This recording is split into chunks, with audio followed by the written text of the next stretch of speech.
Bonjour à tous, je me présente, je m'appelle Théo Maillot, élève de l'EGC Réunion. Si je suis ici, c'est pour vous présenter notre si beau projet que nous avons mis en place avec 6 autres élèves, Empowerment. Empowerment, c'est quoi? C'est de promouvoir les capacités managériales des femmes, mais aussi de promouvoir la place de la femme dans l'entrepreneuriat féminin. Pour cela, nous sommes accueillis à l'hôtel Dinamorgabine de Saint-Gilles et nous voulons remercier également les différents partenaires et sponsors qui nous ont aidés à mettre en place ce si beau projet. Nous avons aujourd'hui 11 intervenantes avec nous. Elles vont nous parler de leur expérience et nous allons poser quelques questions pour savoir comment elles ont entrepris.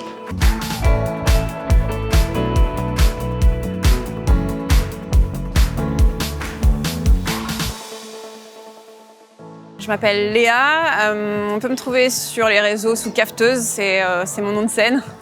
Je suis coach business, j'accompagne des entrepreneuses et des porteuses de projets à développer leur entreprise et surtout à entreprendre en confiance et dans la joie.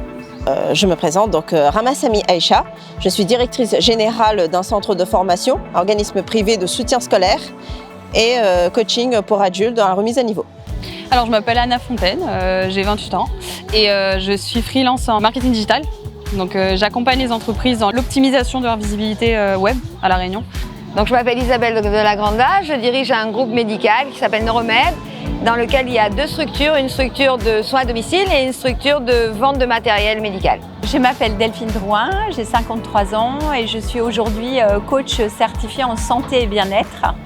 Et j'interviens aujourd'hui dans les entreprises sur des programmes de qualité de vie au travail.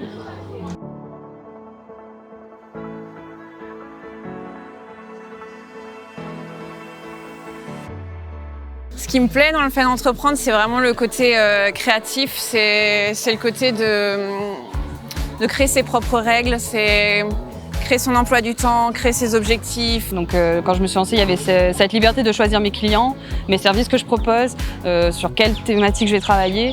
Donc en fait vraiment c'était pouvoir être libre en fait dans une activité que j'aime. Donc j'ai pas vraiment l'impression de travailler en fait. Je suis libre de faire ce que j'aime, quoi, tout simplement. Moi je suis quelqu'un qui prône 2 grandes valeurs, l'amour et la liberté.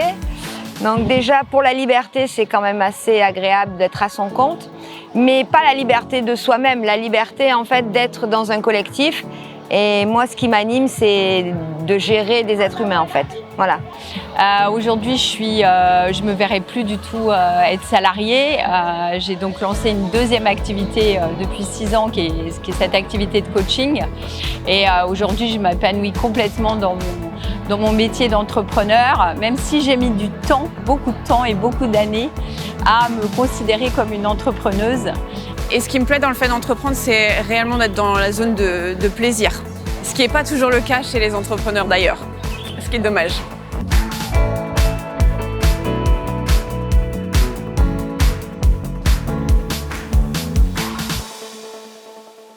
Je souffre du syndrome de l'imposteur, mais toujours est-il que quand on veut, on peut, il suffit de se lancer.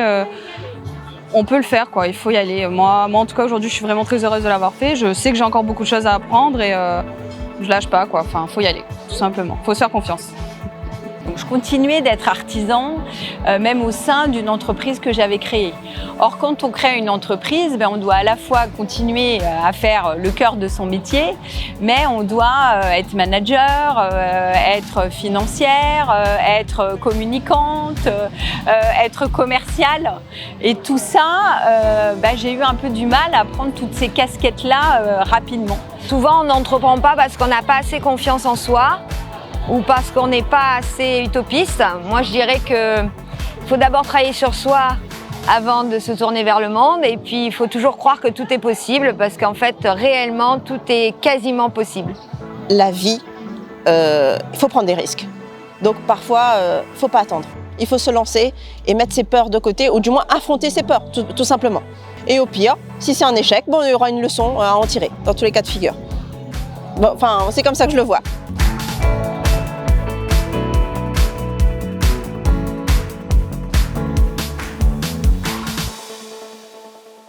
Pour toutes les femmes qui veulent entreprendre mais qui pour le moment n'osent pas encore, Dites-vous qu'en fait, entreprendre, ça s'apprend. C'est comme marcher, c'est comme faire du vélo, c'est comme conduire une voiture. Donc, tant qu'on n'a pas son permis, on a peur de conduire une voiture. Et l'entrepreneuriat, c'est exactement la même chose. Tant qu'on n'est pas dedans, ça fait peur. Le meilleur moyen de ne plus avoir peur, c'est de commencer.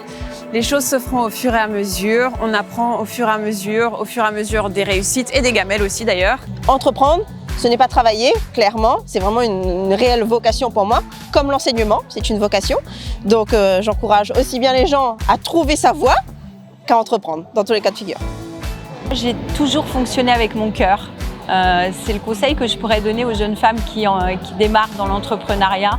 J'ai jamais construit mon entreprise de façon rationnelle, avec des livres, objectifs, je dois faire ça, je dois faire ça. J'ai toujours tout fait avec mon cœur. Et l'entrepreneuriat, c'est une façon de créer sa vie, donc pourquoi pas tenter ?